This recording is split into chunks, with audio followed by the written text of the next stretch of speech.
vaata, ma kolisin mingisugusel ajal siia. Ja siis ma vaatasin, et väga nukralt vaatab ilma akendeta maja vastu. Siis ma mõtlesin, et noh, midagi võiks ju teha. Lõi kiiks ja hakkasin tegema alusid.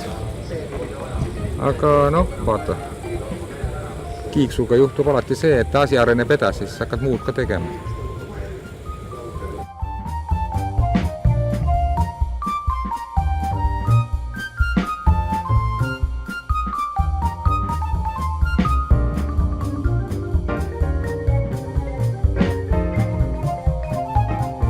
Ülo teeb meil vähekene siin aknaid ja uksi ja ka muud mööblit.